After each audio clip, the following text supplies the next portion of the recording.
النبيين مبشرين ومنذرين صدق الله المولانا العظيم وصدق رسوله النبي الأمين المتين المبين الكريم ونحن على ذلك لمن الشاهدين والشاكرين والحمد لله رب العالمين. حضرات گرامی، میں شعبہ مولوی کا ایک طالب علم ہوں. میرے لیے اس سے بڑھ کر خوش نصیبی اور نیک بختی کیا ہو سکتی ہے کہ مجھے اس جشن خواجہ غریب نواز میں کچھ لب کشائی کرنے کا موقع ملا. آئیے کچھ عرض کرنے سے پہلے بارگاہ رسالت میں درجۂ درود و سلام کی نذرانِ عقیدت و محبت پیش کریں. بڑے آواز بلند اللہم صلی علی سیدنا الجود والکرم منبع العلم والعلم والحکمہ وعلی آلہ واصحابہ اجمعین. علامہ اقبال نے کہے خود ارشاد فرمایا ہے، اے قوم وہی پھر ہے تباہی کا زمانہ، اے قوم وہی پھر ہے تباہی کا زمانہ، اسلام ہے پھر تیرے حوادث کا نشانہ. کیوں چپ ہے پھر کسی شان سے چھیڑ تڑانا، کیوں چپ ہے اسی شان سے پھر چھیڑ تڑانا. تاریخ میں رہ جائے گا مردوں کا فسانہ، مٹتے ہوئے اسلام کا پھر نام جلی ہو، مٹتے ہوئے اسلام کا پھر نام جلی ہو. لازم ہے کہ ہر فرد حسین ابن علی ہو. حضرات گرامی، آج سرزمین شام میں بشار الاسد کی حکومت مسلمانوں کے خون سے ہولی کھیل رہی ہے. پورا شام لہو لہان ہے. چھوٹے چھوٹے بچوں کو ظلم و ستم کا نشانہ بنایا جا رہا ہے. ہر طرف خون ہی خون ہے، اس طرح بھی اس طرح ہے. بے چینی ہی بے چینی ہے، سسکیاں ہی سسکیاں ہے، صرف اس وجہ سے کہ وہ مسلمان ہیں. اللہ و رسول کے اوپر اپنی جانیں نچھاور کرنے والے ہیں. یہی وجہ ہے کہ انہیں جڑ سے اٹھانے کی کوشش کی جا رہی ہے اور دنیا بھر سے مسلمانوں کو ختم کرنے کی ایک ناپاک سازش کی جا رہی ہے. اسی بنیاد پر افغانستان کو اسامہ بن لادن کا بہانہ بنا کر ملبوں کے ڈھیر میں تبدیل کر دیا گیا، اور کبھی عراق کی سرزمین کو صدام حسین کا بہانہ بنا کر تباہ و تراش کر دیا گیا، اور کبھی روہنگیا کے مسلمانوں کو کلمہ طیب کی بنیاد پر نسل کشی کی جاتی ہے اور ان کی بستی کو خاکستر کر دیا جاتا ہے. اور یہی کھیل آج پوری دنیا میں کھیلا جا رہا ہے. شام میں جاری خانہ جنگی کے باعث دہشت گردی، قتل و غارت گری اور سامراجی حملے معمول بن چکے ہیں. ریاستی اور سماجی ڈھانچہ منہدم ہونے سے انسانی تہذیب و ثقافت کی ابتدائی مراکز کا حامل اور قدرتی دولت سے مالا مال یہ خطہ سامراجی لوٹ مار کے ہوس کے ہاتھوں پامال ہوتا جا رہا ہے. ملت اسلامیہ کے اہم مقامات اور تاریخی آثار کو شدید خطرات لاحق ہونے سے مشرق وسطیٰ میں قیام امن کے لیے کی جانے والی کوششیں داؤ پر لگی ہوئی ہے. خانہ جنگی کی بھڑکتی آگ نے جہاں ملک کے انفراسٹرکچر کو تباہ کیا ہے، وہیں لاکھوں مسلمان اس آگ کی بھیڑ چڑھ چکے ہیں. خونریز تنازع کے نتیجے میں مرنے والوں کی تعداد 3 لاکھ سے تجاوز کر چکی ہے، جن میں سے زیادہ تعداد بچوں اور خواتین کی ہے. ایک اندازے کے مطابق 2011 سے لے کر اکتوبر 2013 تک 12,000 سے زائد بچے ہلاک ہوئے ہیں. ان میں سے سینکڑوں کو دورے مار بندوقوں اسٹائپر گن سے مارا گیا. سب سے بڑھ کر ستم ظریفی یہ دیکھنے کو ملے کہ 17 برس سے کم عمر بچوں کو تشدد کا نشانہ بنا کر قتل کیا گیا. عالمی عدم توجہی کے باعث شام کے پناہ گزین اب اس قدر مجبور ہو چکے ہیں کہ وہ محفوظ مستقبل کی تلاش میں جان داؤ پر لگا کر یورپ اور دیگر ممالک کوچ کرنے پر مجبور ہے. شامی شہر غوطہ میں تباہی و بربادی کی نئی داستان رقم کی جا رہی ہے. شامی فورسز کی بمباری نے عمارتوں اور ہسپتالوں کو ملکوں کے ڈھیر میں تبدیل کر دیا ہے. کھانے پینے اور ادویات کی قلت سے شامی شہر نقل و مکانی پر مجبور ہے. اقوام متحدہ کی عارضی جنگ بندی کے باوجود شام میں فریقین کے درمیان سیز فائر معاہدہ طے نہیں ہو سکا.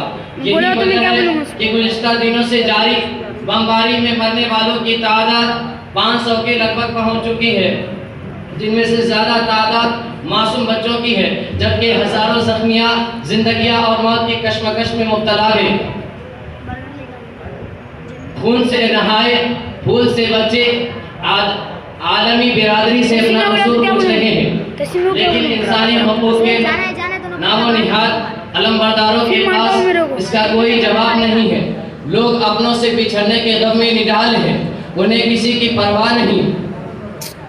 عراق کے بعد شام ہی وہ ملک ہے جہاں تاریخ اسلام کے آثار سب سے زیادہ چمکے ہیں، جن میں کئی صحابہ کرام اور پیغمبر اعظم رضی اللہ تعالیٰ عنہ اجمعین کی مزارات ہیں اور مشاہیر اسلام کی مزارات ہیں۔ لہذا اسلامی برادری کو چاہیے کہ وہ شام میں ہو رہے سیاسی صورتحال پر محض تماشائی بننے کے بجائے اپنا متفقہ نقطہ نظر واضح کر کے قیام امن کے لیے مشترکہ جدوجہد کرے۔ شاید آج کے مسلم حکمراں اور مسلم عوام کو اپنی تاریخ معلوم نہیں۔ ایک وہ زمانہ تھا جب ہم غیروں کو اپنی تاریخ سے آگاہ کرتے تھے، آج یہ زمانہ آ گیا کہ ہمیں خود ہی اپنی قوم کو اپنی تاریخ کی یاد دہانی کرانی پڑ رہی ہے۔ آئیے تاریخ اسلام پر سرسری نظر ڈالتے ہیں کہ اگر قوم مسلم متحد ہو جائے اور اپنی ایمانی حرارت اور اپنے جلوت و خلوت کو سنوار لے تو دنیا کا کوئی ایسا قوم نہیں جو اس کا مقابلہ کر سکتی۔ جب سے یہ کائنات وجود میں آئی ہے، شیطان آدم کی آدمیت کو مٹانے کے لیے اور ان کو راہ راست سے بھٹکانے کے لیے آیا، اور نتیجہ یہ ہوا کہ اللہ تبارک و تعالیٰ نے حق و فتح عطا فرمائی اور باطل کو نیست و نابود کر دیا۔ اسی طریقے سے حضرت ابراہیم علیہ السلام کے مقابلے میں نمرود آتا ہے اور اپنی پوری قوت و طاقت کے ساتھ حضرت ابراہیم علیہ السلام کو مٹانے کی کوشش کرتا ہے۔ نتیجہ یہ ہوتا ہے کہ نعرہ تکبیر، نعرہ رسالت، علماء اہل سنت، علماء اہل سنت، جشن خواجہ غریب نواز۔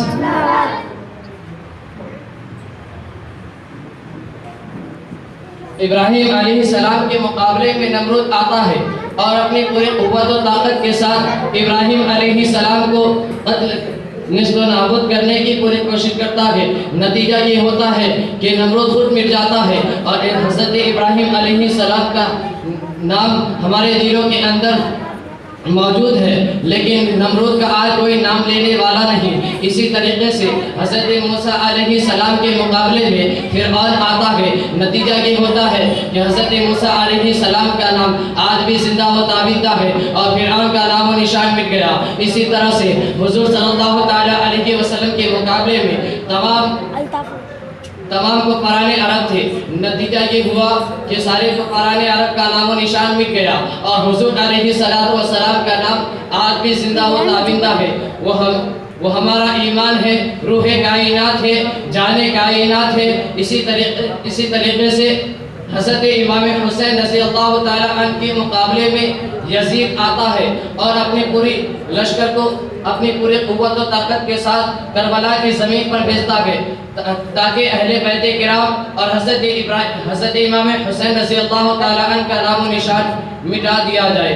نتیجہ یہ ہوتا ہے کہ یزید خود مٹ جاتا ہے اور حضرت امام حسین رضی اللہ تعالیٰ عنہ کا نام آج بھی زندہ ہے۔ ان کے ذکر کے محفلیں قائم کی جاتی ہے، ان کے بارگاہ میں خراج عقیدت پیش کیا جاتا ہے اور اہل محبت قیامت تک ان کی بارگاہ میں خراج عقیدت پیش کریں گے، لیکن یزید کا آج کوئی نام لینے والا نہیں۔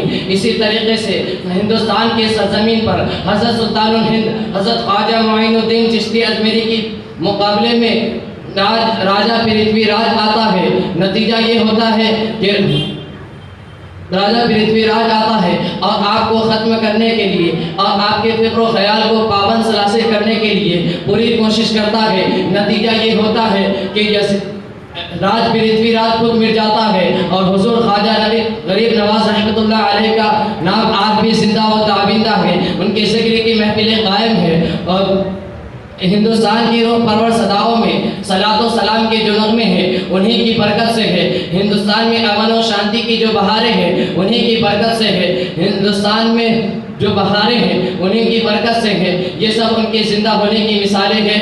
علامہ اقبال نے جب اپنے قوم کو اللہ و رسول کے در سے ہٹتے دیکھا اور اسی وجہ سے قوم مسلم کو غیروں کے چنگل میں پھنستے ہوئے دیکھا تو اپنے قوم کو میں جذبہ ایمانی پیدا کرنے کے لیے اور مستقبل میں پیش آنے والے خطرات سے یوں متفقہ کیا اور یوں فرمایا کہ اے قوم وہی پھر ہے تباہی کا زمانہ، اے قوم وہی پھر ہے تباہی کا زمانہ، اسلام ہے پھر تیرے حوادث کا نشانہ، کیوں چپ ہے اسی شان سے پھر چھیڑ ترانہ، کیوں چپ ہے اسی شان سے پھر چھیڑ ترانہ، تاریخ میں رہ جائے گا مردوں کا فسانہ۔